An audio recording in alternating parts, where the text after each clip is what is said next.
Imad, that was a very good speech.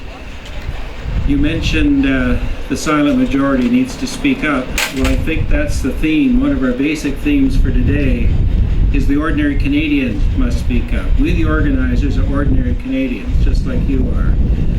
And we wanted to dedicate one speaker to that theme at least, and we picked an extraordinary Canadian to do it. Debbie Jodoin. Debbie, would you?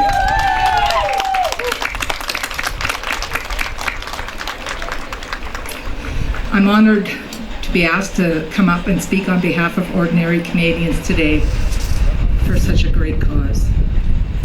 Good afternoon. My name is Debbie, and I am here today to speak on behalf of the ordinary Canadian. But just for the record, there is nothing ordinary about me, nor is there about you. Indeed, we are all extraordinary Canadians, and I will tell you why. Because we are all here today, that's why. Our brothers and sisters in Iraq, and indeed across many parts of the Middle East and in Africa, are being tortured, raped, and murdered on a daily basis simply because of their beliefs. The most reprehensible of these barbarian terrorists is ISIS. ISIL.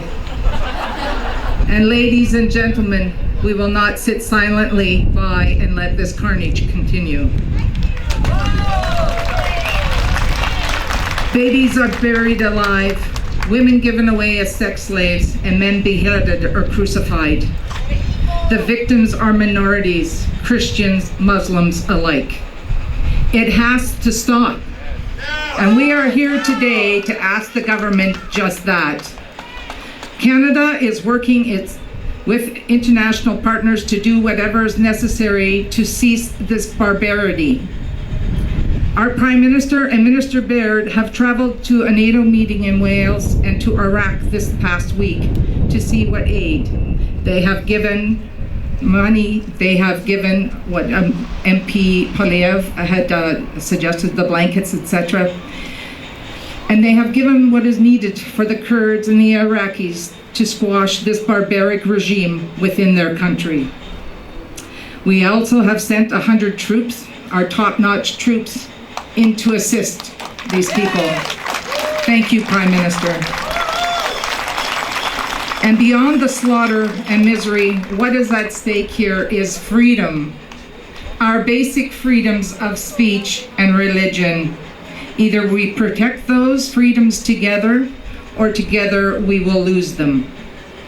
I am old enough to remember the immortal words of a young man by the name of John Fitzgerald Kennedy on his presidential inauguration. Let every nation know, whether it wishes us well or ill, that we shall pay any price, bear any burden, meet any hardship, support any friend, and oppose foe to assure the survival and the success of liberty. In the long history of the world, only a few generations have been granted the role of defending freedom in its hour of maximum danger. Friends, we are being given such an opportunity. We simply cannot afford to squander it. The stakes are too high. It has been just over 70 years since the Nazi terror stalked our world, and in many respects, inhumanity to man is exceeded by the ISIS butchers. The world rose to the occasion then, and with your help, we will do so again. But the following words of caution.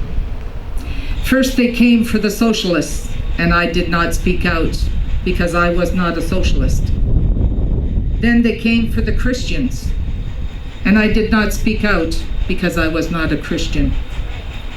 Then they came for the Jews. I did not speak out because I was not Jewish.